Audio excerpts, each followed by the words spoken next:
28절에서 30절까지의 말씀입니다. 사도행전 20장 28절에서 30절까지의 말씀입니다.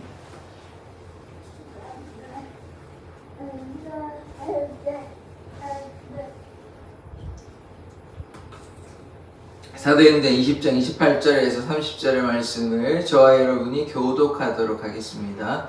여러분은 자기를 위하여 또는 온 양떼를 위하여 삼가라. 성령이 그들 가운데 여러분을 감독자로 삼고 하나님이 자기 피로 사신 교회를 보살피게 하셨느니라. 내가 떠난 후에 사나운 이리가 여러분에게 들어와서 그 양떼를 아끼지 아니하며 30절 같이 읽겠습니다. 또한 여러분 중에서도 제자들을 끌어 자기를 따르게 하려고 어그러진 말을 하는 사람들이 일어날 줄을 내가 아노라. 아멘. 하나님께서 바울을 사용하신 것처럼 우리를 사용하여 주시옵소서. 아멘. 예수 그리스도의 이름으로 기도드립니다. 아멘.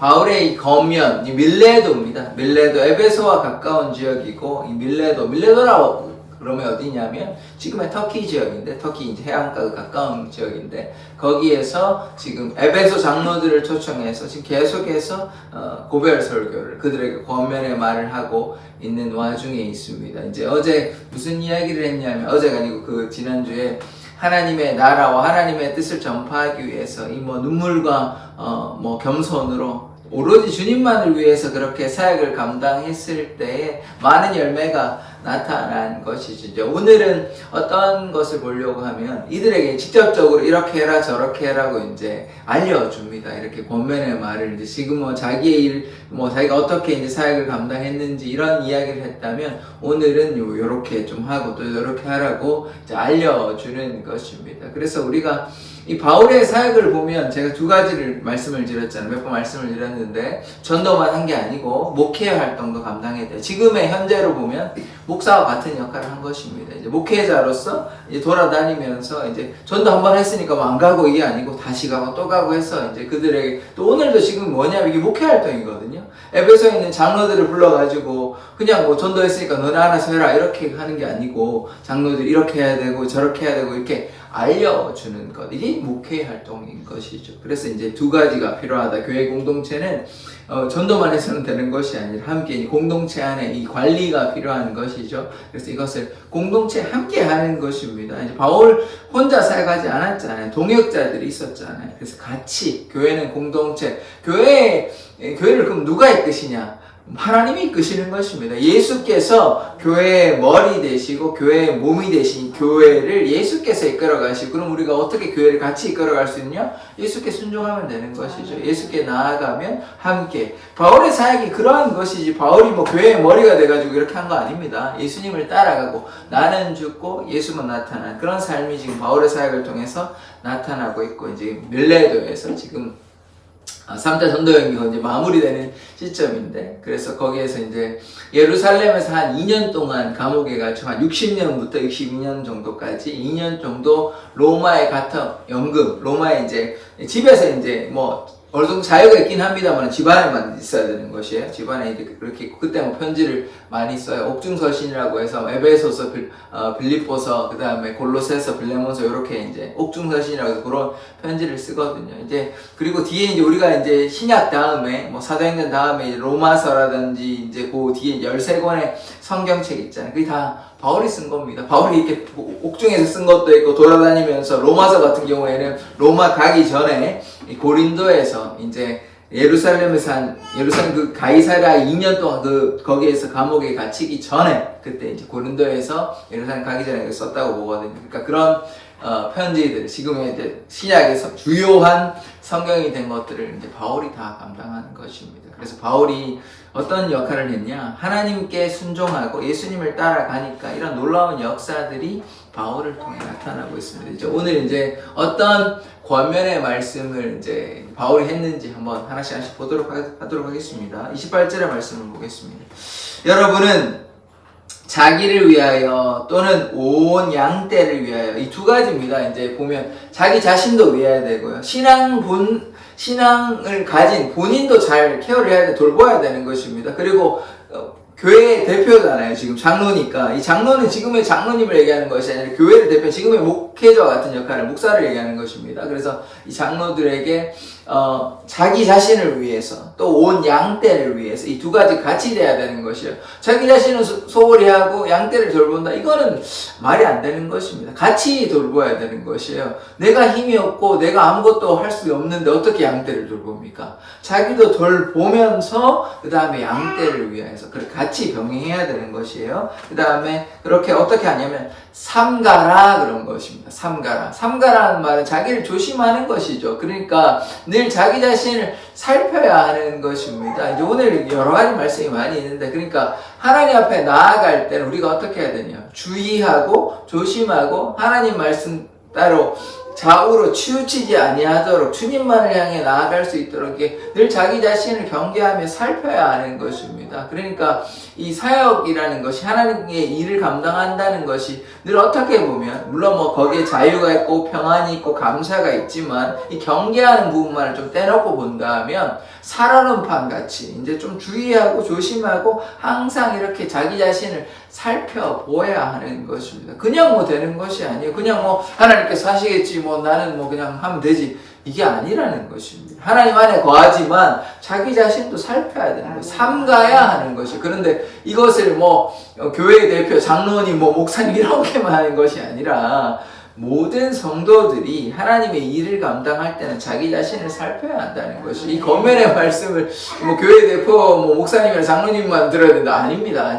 아니에요. 우리가 다 왕 같은 제사장이라는 우리의 정체성을 기억하신다면 이 살펴라는 말을, 삼가라는 말을 목사님에게만 해당되는 말이다 이렇게 생각하시지 말고 우리에게 해당된다는 말이라고 생각해야 됩니다. 어떻게 됩니까? 자기 자신을 살피는 자, 삼가는 자가 되어야 하는 것입니다. 그 다음에 성령이 그들 가운데 여러분을 감독자로 삼고, 성령께서, 하나님의 영이 교회의 대표를 세운 것 아닙니까? 성령께서 그들이란 누구냐면 양떼를 가리키는 것입니다. 양떼는 누굽니까? 교회의 성도들을 가리키는 거죠. 성도들을 위해서 감독자로 세웠다. 이 감독자는 인도자, 또 리더의 자리, 지도자의 자리 아닙니까? 그러니까 지도자의 역할도 중요한 것이죠. 교회라는 공동체가 그냥 뭐 아무런 리더가 없이, 뭐 지도자가 없이 그냥 뭐 알아서 이렇게 하는 거 아니잖아요. 다 질서라는 게 있잖아요. 그러니까 그런 질서 가운데 움직인다는 사실을 우리가 기억해야 하는 것입니다. 그렇다고 해서 이 로마의 이제 예전에 가톨릭 같은 경우에는 교황을 세워가지고 교황 밑에 막 이렇게 수직적인 구조가 됐잖아요. 근데 그거는 너무 지나치고 잘못된 것이고, 그래서 주님이 머리가 되셔야 되는 것입니다. 교황은 뭐 인간에 불과한 것이잖아요. 그래서 우리가 그렇게 이해해서는 안 되는데, 그러나 교회에서는 교회 머리 대신 예수 그리스도가 있지만 하나님이 주신 권세대로, 하나님께 주신 그 사명대로 감당한 이 장로들, 그러니까 목사들이 있다는 것을 우리가 기억해야 하는 것입니다. 그래서 그 질서 안에서 하나님의 뜻 따로 나아가는 그런 삶을 살아야 하는 것이죠. 그래서 감독자로 삼으시고, 그 다음에 하나님이 자기 피로 사신 교회를, 자 보십시오. 하나님이 자기 피라고 얘기합니다. 이 하나님은 누구시냐면 성부 하나님은 피 흘리신 적은 없거든요. 그럼 누구냐면 성자 하나님을 가리키는 거죠. 그러니까 하나님이 자기 피를 흘렸다는 것은 예수께서 우리를 위해 피 흘리셨다, 이렇게 이해하셔야 되니까, 다른 말로 우리가 좀 이해하기 쉽게 하면 예수님께서 자기 피를 흘린 교회, 이렇게 하면 좀 더 이해가, 우리가 뭐 그렇게 거부감 없이 그냥 편하게 이제 이해할 수 있는데, 하나님이 자기 피를 흘렸다, 이 말씀은 뭐냐면 성자 하나님을 가리키는 것입니다. 그래서 하나님께서 자기 피를 흘려서 사신 교회, 그러니까 교회는 뭡니까? 예수의 피로 말미암아 세워진 교회입니다. 교회 공동체는 뭐라고요? 예수의 피로 말미암아 세워진 교회예요. 그러니까 예수의 피가 없으면 교회의 존재의 이유는 없는 것입니다. 예수의 피로 말미암아 우리가 세워졌기 때문에 예수의 피가 없으면 교회는 뭐 쓸모가 없는 존재죠. 왜냐하면 예수의 피가 없으면 하나님의 능력이 나타나지 아니하고 우리가 다 죄인인데 뭐 모인다고 무슨 뭐 의미가 있습니까? 의미가 하나도 없는 거예요. 예수의 피로 말미암아 세워졌기 때문에 예수의 피로 말미암아 우리가 의로운 자 되었고 예수의 피로 말미암아 우리가 함께 속죄함을 얻어서 하나님께 찬양을 드리는, 그래서 교회 공동체는 예수의 피로 말미암아 의미가 있다는 것을 기억해야 됩니다. 그러니까 지금 바울이 여러 가지 얘기하고 있는데 자기를 위하여 양떼를 위하여 이제 성령께서 너희를 감독자로 세웠다. 감독자로 세웠는데 이 교회는 예수의 피로 세워진 교회다. 그래서 어떻게 했냐? 보살피게 한다. 그러니까 우리 장로들이 뭐 해야 됩니까? 보살펴야.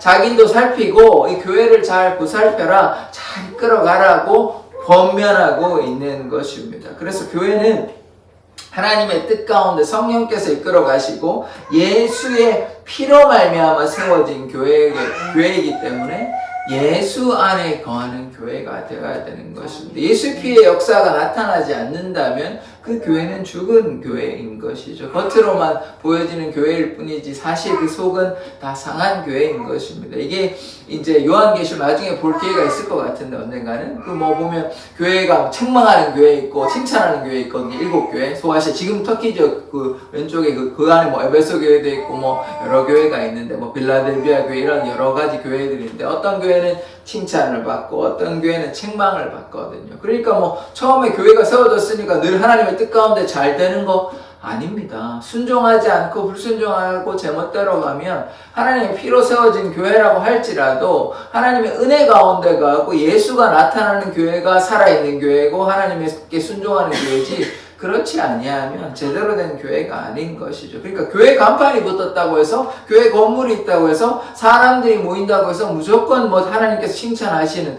기뻐하시는 교회는 아니라는 것입니다. 그래서 우리가 어떻게 해야 됩니까?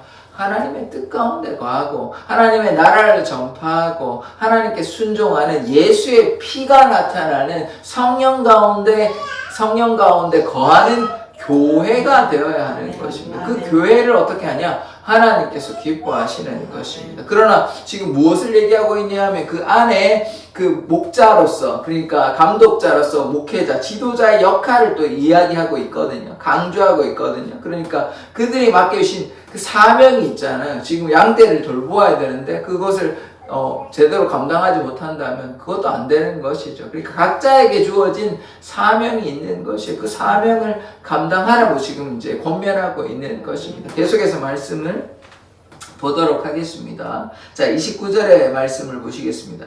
내가 떠난 후에 사나운 이리가 여러분에게 들어와서 그 양떼를 아끼지 아니하며. 자, 이 사나운 이리가 온다고 합니다. 이 사나운 이리라고 하면 우리가 어떻게 이해해야 되냐면 양떼가 목자 가운데 있으면 참 목자가 이렇게 지키고 돌보면 좋잖아요. 뭐 실만한 물가로 또 푸른 초장으로 인도하여 주시니까 이 너무나 안전하고 평안한 가운데 있는데, 그런데 이 사나운 이리가 오면 어떻게 됩니까? 양떼를 막 물어가고 양떼를 괴롭히고 이렇게 고통과 고난의 시간이 있는 것 아닙니까? 이게 상징인데, 비유인데, 그럼 이게 무엇을 얘기하냐면 교회가 주님의 뜻 가운데 거해야 하는데 이제 교회를 이제 혼란케 하는, 불란케 하는 자들이 있는 것이죠. 이를테면 이제 이 신약시대 예수님께서 승천하시고 그 이후에 여러 가지 이제 이단들이, 이제 거짓 교사들이 많이 나타나게 되는 것입니다. 이제 그들에 대한 이 경계를 하라고 얘기하는 것이거든요. 이들이 사나운 일이니까 이 거짓 교사들은 영적으로 보면 어떤 것이냐면 하나님의 뜻 가운데 거하는 사람들은 아닙니다. 그들이 잘못된 길로 인도하니까 이것은 이제 속이는 자죠. 거짓된 자죠. 그러니까 사단의 유혹에 넘어간 자들이라고 이렇게 볼 수 있는 것입니다. 그래서 이 거짓된 교사들을 삼가고 그들의 말에 따라가서는 안 되는 것입니다. 그러면 이를테면 예수께서 영지주의라고 있는데 예수께서 그냥 뭐 영으로 오셨다. 예수께서 육체로 오셔가지고 십자가에 돌아가신 게 아니다. 뭐 이런 얘기를 하는 거는 잘못된 것입니다. 그렇게 되면 어떻게 되냐? 예수의 피는 아무런 효력이 없습니다. 그게 영지주의라는 그들의 생각이 맞다 그러면 예수의 피는 아무런 효력이 없는 것이요. 그러면 뭐 우리가 믿고 있는 예수는 굉장히 이상해지는 것이거든요. 그러니까 그런 잘못된 생각들에 빠지지 말라는 것이. 그게 왜냐하면 그건 하나님의 은혜가 아니고 하나님의 사랑이 아니고 하나님의 말씀은 아니거든요. 그러니까 잘못된 생각들을 빠져가지고 그렇게 하지 말라. 사나운 이리에 속지 말고 그렇게 사나운 이리에게 이렇게 당하지 말라고 이렇게 경고하고 있는 것입니다. 그래서 우리가 이 신앙생활이 어떤 것이냐면 영적 전쟁이라는 사실을 또 우리가 꼭 기억해야 하는 것이고, 그냥 뭐 주님 안에 거하면 주님께서 늘 지켜주시지, 뭐 그거 맞습니다만 우리의 역할이 있다 그랬잖아요. 우리가 십자가 군병되어서 영적 전쟁으로 싸워야 하는 것이지, 그냥 뭐 하나님께서 있으면 하나님 다 알아서 해주고, 그럼 우리는 뭐 합니까? 우리가 해야 될 역할이 있다는 거예요. 우리도 같이 싸워야 되고 우리가 말씀과 기도로 무장해야 되지, 그냥 뭐 교회에 뭐 일주일에 한 번 나오니까 뭐 그냥 뭐 하나님께서 다 지켜주시겠지, 아니라는 것이 그게 아니에요. 신실한 신앙은 날마다 주님과 동행하고 주님께 기도하고 주님과 가까이 나아가려고 애쓰는 것, 그것이 신앙생활인 것이, 그냥 일주일에 한 번 뭐 형식적으로, 제가 주일에 또 말씀을 드렸지 않습니까? 바리새인이나 사두개인은 정말 형식적으로 율법적으로 잘했어요. 잘했는데 왜 예수님은 그들은 뭐 회칠한 무덤이라고 위선자라고 그렇게 이야기를 하는 것입니다. 그러니까 마음이 없이 그냥 뭐 이렇게 뭔가를 했다고 해서 하나님이 기뻐하시는 게 아니라는 것입니다. 그것이 이제 현대 우리 교회에 적용시킨다면 이제 어떤 집사님이나 권사님이나 어떤 성도님들이 이만큼 신앙생활을 했으니까 그렇게 하나님께서 기뻐하시겠지, 그런 생각하면 안 된다는 거예요. 그럼 뭐 어떻게 해야 되냐? 겉으로 나오는 게 중요한 것이 아니고 마음으로 얼마나 하나님을 사랑하고 있고 하나님 말씀에 순종하고 있냐, 그것이 신앙의 척도인 것이지, 그냥 겉으로 드러나는 걸로 봐서는 우리가 알 수 없는 것이에요. 그건 누가 아시냐? 하나님은 아시죠. 하나님은 우리의 마음의 동기를 아시지 않습니까? 그래서 오늘 이 사나운 이류에 속아서는 안 되고 교회에 분란을 일으키는 것이 아니라 하나님의 뜻 가운데 거하는, 그래서 뭐 형식적인 겉으로 드러나는 신앙이 아니라 하나님을 기뻐하는 신앙, 하나님의 마음을 헤아리는 신앙이 되기를 원합니다. 자, 그 다음에 30절의 말씀을 계속해서 보도록 하겠습니다. 또한 여러분 중에서도 제자들을 끌어 자기를 따르게 하려고 어그러진 말을 하는 사람들이 일어날 줄을 내가 아노라. 이게 경고하는 거거든요. 지금 여러분들이 지금까지는 뭐 잘하고 있는 것 같은데, 여러분 중에서도 제자들을 끌어 어그러진 말, 이게 잘못된 얘기잖아요. 거짓된 이야기잖아요. 그런 것들을 해서 이렇게 그런 사람들이 일어날 줄 안다, 이렇게 얘기하거든요. 그러니까 처음에는 뭐 다 열심을 가지고 이렇게 주님께 나아가죠. 그런데 어떻게 됩니까? 우리가 신앙의 본질이 이제 훼손되고 변질되는 사람들이 적지 않습니다. 적지 않아요. 처음에는 정말 이제 믿음으로 나아가고, 그때는 뭐 하나님의 은혜도 경험하고, 때로는 기적도 경험하고, 기도의 응답도 경험하고, 이런 놀라운 역사가 있을 때는 뭐 역사가 일어나니까 믿음을 잘 지켜요. 그런데 이제 어떻게 점차 시간이 지나가면서 어떻게 되냐면 돈을 탐한다든지, 돈을 위해서 예수님의 이름을 판다든지, 잘못된 신앙으로 가고, 또 이런 경우도 있고, 또 어떻게 되냐면 처음에는 뭐 신앙을 잘 가지고 잘 갔는데 나중에는 예수님께 나아가지 않는 것이에요. 예수님께 기도하지 아니하고, 그러면 이건 뭐 신앙이 없는 상황인 거 다름이 없지 않습니까? 왜냐하면 예수님을 찾지 않아요. 예배하지 않고 말씀 읽지 않고 기도하지 않는데 어떻게 신앙생활을 한다고 이야기할 수 있습니다. 이런 분들도 있어요. 제 주변에 있습니다. 뭐 좀 더 자세하게 말씀을 드리자면, 제 이제 외가 쪽에 이제 외숙모들, 외삼촌들 같은 경우는 예전에 이제 신앙을 가지셨는데 시간이 지나니까 몇 년 후에 이제 다 신앙을 떠나버리셨어요. 어머니께서 막 전도를 해가지고 열심히 하셨는데 그런 분들도 계십니다. 그리고 제가 한두 번인가 말씀을 드렸던 것 같은데, 목회자가 처음에 뭐 여러 사람이 있으면 한두 사람이 아닙니다. 목회자가 그러면 목회자라고 이제 부르심을 받고 그렇게 순종해서 목사로 됐는데, 그 뒤에 이제 돈을 너무 밝혀가지고 뭐 돈으로 예수님 이름을 팔아가지고 돈을 뭐 목회자가 무슨 돈을 벌어가지고 자기 전용 비행기가 있습니까? 그러니까 호화로운 대저택에 그렇게 살면서 그런 거짓된 복음을 전하고 있어요. 제가 뭐 목회자가 무조건 부자이니까 잘못했다 이렇게는 얘기 못 하겠는데, 말하는 내용이 전혀 하나님의 뜻이 아니고, 하나님께서 이 땅에 살아가는 것, 우리가 이 땅에 살아가는 것이 하나님의 나라, 하나님의 영광을 위해서 살아가는 것 아닙니까? 주일에 제가 말씀을 드렸잖아요. 이 부자 청년이 왔는데 여러 가지 계명을 다 지켰는데 너 재산 다 팔아가지고 나눠주라 하는데, 그거에 이제 뭐 마음 갈등해가지고 근심해서 그냥 돌아가 버렸잖아요. 그게 하나님의 뜻이라니까요. 그러니까 우리에게 재물에 대한 욕심을 가지고 살아가는 것이 아니라 영생은 하나님께 순종하는 삶이고 하나님과 동행하는 삶인데, 그 목회자는 사람이, 이 목회자 오늘도 이제 고면하고 있잖아요. 이 잘못된 그 사람들한테 하는 얘기, 이 어그러진 말을 해가지고 잘못된 길로 그 사람이 이끌어가면 그거에 대한 이 책임은 누가 질 겁니까? 잘못된 복음을 전하고 있어요. 그러면 안 됩니다.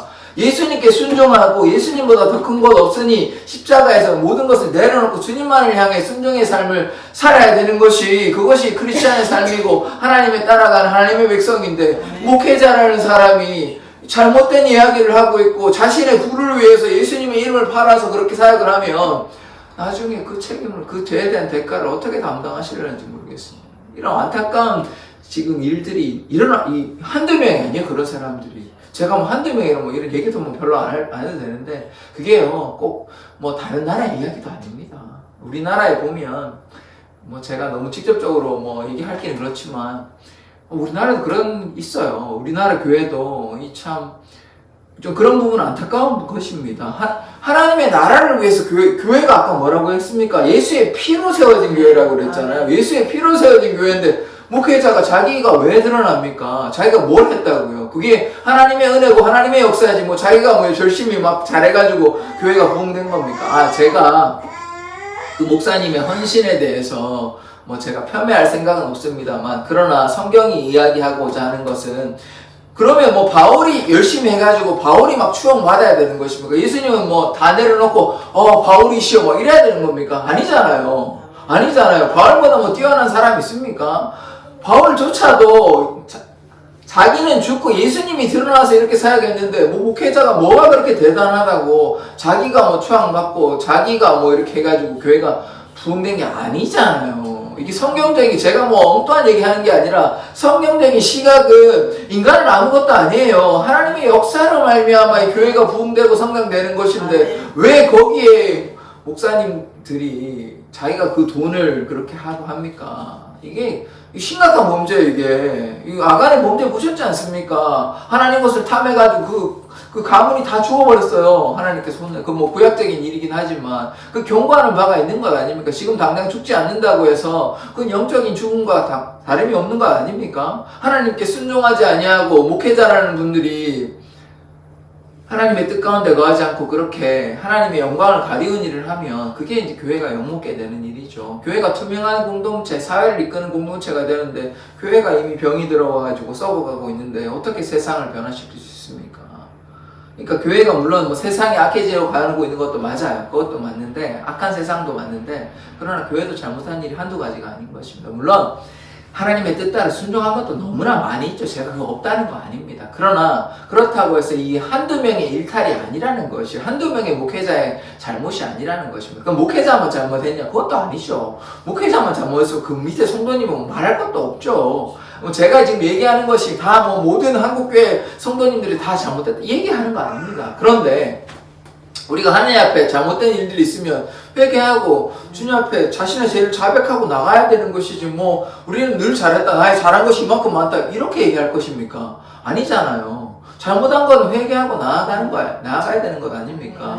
그러니까 지금 한국교회가 제가 좀 이렇게 그렇습니다. 이게 너무 정치적인 것도 그렇게, 예수님께서 언제 뭐 정치를 얘기하셨습니까? 물론 뭐 그들이 이제 뭐 공산주의 이런 거 잘못됐고 이게 뭐 너무 사회주의 가는 거 아니냐, 그래서 뭐 이렇게 한다 하시는데, 모르겠습니다. 어떻게 보면 이게 맞는 건가 싶기도 합니다. 저는 좌도우도 아니에요. 저는 둘 다 싫어요. 예수님만 드러나면 좋겠지. 목회자가 무슨 뭐 정치에 다 참여해가지고 뭐 그렇게 하는 게, 모르겠습니다. 제가 잘못된 생각을 하는지는 모르겠는데, 저는 그렇게 모르겠습니다. 저는 성경적인 시각은 예수님만 따라가고 예수를 위해 살고 예수를 위해 죽어야 되고, 목회자는 어그러진 말을 하는 사람들이 아닙니다. 잘못된 길로 인도하면 안 돼요. 그런데 그렇게 하면 모르겠습니다. 하나님께서 판단하시고 평가하시는 일이겠지만, 제가 이해하는 성경, 제가 가져오는 신앙에서는 저는 좀 잘 이해가 안 됩니다. 제가 뭐 어리석어서 우둔해서 이런지는 모르겠는데, 뭘 몰라서 그런지는 모르겠는데,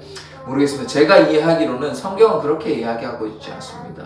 가이사의 것은 가이사에게 바치고 하나님의 것은 하나님께 바치는 것입니다. 세금 문제에 관해서. 그리고 이 하나님께서 권세를 주신다고 하는데 그 권세는요, 그게 대해서 우리가 현실적으로 불가피한 선택이라는 것이지, 세상이 뭐 안 좋은 얘기들을 하고 있고 나라에서 안 좋은 이야기를 하고 이를테면 제가 여러 번 말씀드렸는데 신사참배하라 그러는데 거기 따라갈 겁니까? 나라의 권세에 이제 우리가 굴복해야 되니까. 아니지 않습니까? 하나님을 부인하면 안 돼요. 그거는 맞서야 되는 것입니다. 그래서 그런 부분에서는 베드로가 이제 거기서 이야기한 것은 현실적인 불가피한 선택이다. 좀 지혜롭게 행동하라는 뜻인 것이지. 무슨 뭐 잘못된 이야기를 하는데 뭐 나라의 권세에 무조건 다 굴복하라, 복종하라, 그런 뜻 아닙니다. 그런 뜻 아니고 대부분의 것들은 잘 지혜롭게 이제 판단해서 대처하라는 것이지 잘못된 길에 순종하라 이런 뜻 전혀 아닙니다. 그러니까 오늘 이제 목회자들에게 이제 혹은 또 교회 이제 성도들에게 하는 이야기를 우리가 볼 때는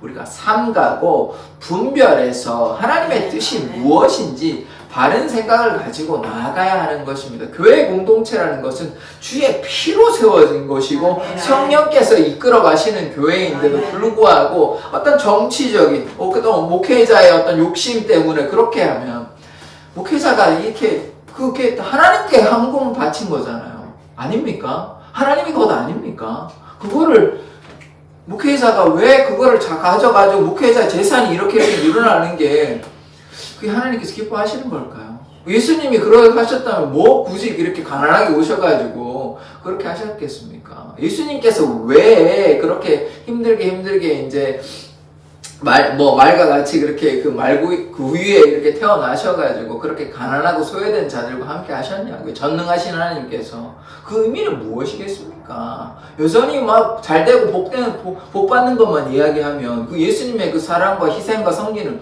어디에 있는 것입니까? 고아 과부는 뭐 안 돌봐야 되는 것입니까? 약한 자의, 가난한 자의, 소외된 자의 하나님은 어디가 있는 것이에요? 제가 부가 무조건 잘못됐다는 걸 얘기하는 것이 아닙니다. 그런데 적어도 목회자는 불을 타면서는 안 되죠. 어느 정도의 불은 필요할 수 있습니다. 목회자도 뭐 먹고는 살아야 될 거 아닙니까? 그러나 이건 지나치잖아요. 하나님께 헌금 드리는 거, 그 일부는 이제 제사장도 몫이 있기 때문에 어느 정도 가질 수 있지만, 그거를 지나치게 해가지고 하나님의 것을 다 탐한 것 아닙니까? 아간이 이게 훔친 거 아니에요. 그러면 나중에 하나님의 그 징계를 어떻게 감당하시려고 그러시는지 저는 모르겠습니다. 이 무서운 경고예요. 이게 무서운 경고. 그러니까 교회는 예수 그리스도의 그 피로 말미암아 구원의 반석 가운데 세워진 교회입니다. 그래서 우리 교회는요, 세상의 기준, 잘못된 것들, 욕심을 따라가서는 안 됩니다. 이 거짓 교사들이 잘못된 교리를 따라가서는 안 되지만 예수만 드러나는 교회가 되어야 하는 것이에요. 그래서 오늘 이 교회라는 것에 대해서 또 목회자들의 어떤 목회자들뿐만 아니죠. 목회자는 뭐 혼나야 되고 뭐 성도들은 괜찮습니까? 아니죠. 다 똑같습니다. 목회자 자기 나름대로 열심을 가지고 하나님께 순종하는 자들도 그러하다면 그 밑에 사람들은 더 하겠죠. 그러니까 하나님 앞에 우리는 어떻게 돼? 거룩하고 신실함으로 거룩과 정결로 주님 앞에 나아가야 하는 것입니다. 그것이 교회로 우리를 불러주신 이유인 것이에요. 그래서 우리가 사명을 잘 감당하기를 원합니다. 거짓 교사에 속아서도 안 되고 사나운 일회에서 속아서도 안 되고, 그리고 또한 교회가 하나님께서 역사하시고 예수의 피로 세워진 교회이기 때문에 세상의 욕심, 잘못된 길로 나아가서도 안 되는 것입니다. 교회는 오직 예수의 보혈과 예수의 보혈의 공로 또 구원의 역사가 나타나는 교회, 이런 교회가 되어야지 하나님께서 기뻐하시는 교회이지, 그렇지 않냐면 교회는 어떤 것입니까?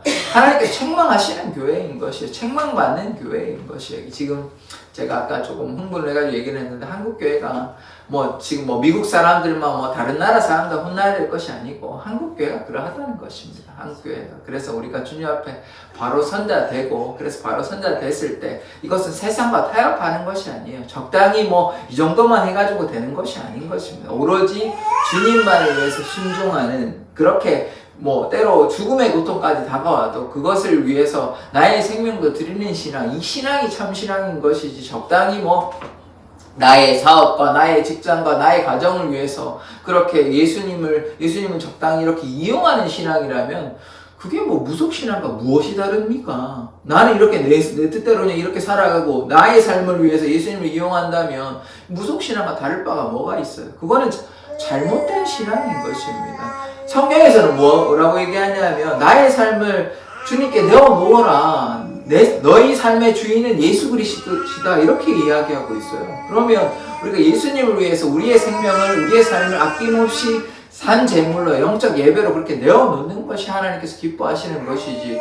그러니까 우리의 삶의 주인이 우리가 되면 안 돼요. 하나님께서 우리의 삶의 주인 되신다. 그것을 우리가 꼭 기억하고 교회 공동체가 주님의 뜻 가운데 거하기를 원합니다. 거짓된 진리에 소화서도 안 되고 세상에 잘못된 기준이 있지 않습니까? 욕심을 위해서 그렇게 살아가서도 안 되는 것입니다. 교회가 참된 교회가 되기 위해서는 주님만을 향해서 나아가고 이 바울의 사역과 같이 나는 죽고 예수만 드러나는 예수만 살아있는 교회가 참된 교회이고, 교회는 교회 공동체뿐만 아니라 우리 개개인이 하나님의 성전이잖아요. 성령께서 거하시는 성전이시기 때문에 우리 개인도 주님 앞에 보시기에 거룩하고 정결한 성전이 되어야 되는 것입니다. 그러할 때 하나님의 역사가 나타나는 것이, 그것을 우리가 보고 있지 않습니까? 바울이 오로지 주님만을 위해서 살아갈 때 하나님의 놀라운 역사가 바울을 통해서 나타나지 않습니까? 그렇다면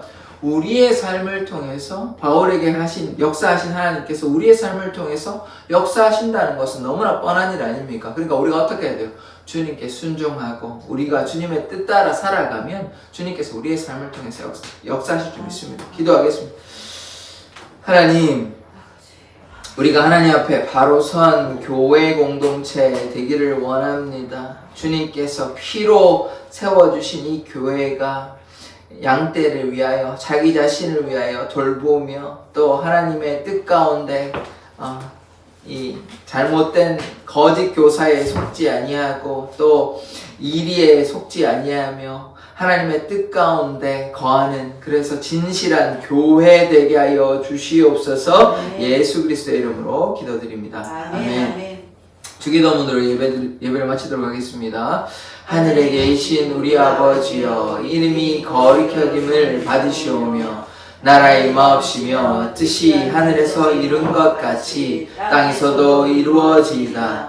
오늘날 우리에게 일용할 양식을 주옵시고 우리가 우리에게 죄 지은 자를 사하여 준 것 같이 우리 죄를 사하여 주옵시고 우리를 시험에 들게 하지 마옵시고 다만 악에서 구하옵소서.